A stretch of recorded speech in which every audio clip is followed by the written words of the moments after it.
14 February 2019 अख्खा भारत देश Valentine day म्हणजे प्रेमाचा दिवस साजरा करत होता आणि ज्या मातृभूमीवरती आपले जवान प्रेम करतात ते त्या सीमेवरती देशाच्या रक्षणासाठी अगदी प्राणपणाने आपली ड्युटी बजावत होते.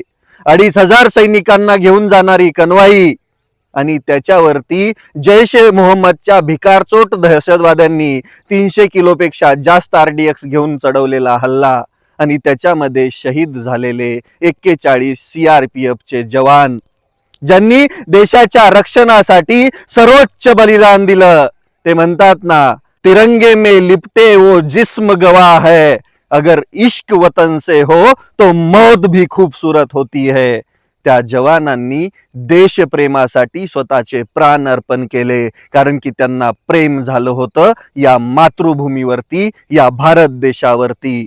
पण प्रश्न अजून पण एक अनुत्तरित आहे, ते भारत देश एवढ्या सुरक्षित हातांमध्ये असताना पण नेमकं ते 300 किलो RDX कुठून आलं? या 41 वीर जवानांना माझ्याकडून भावपूर्ण श्रद्धांजली.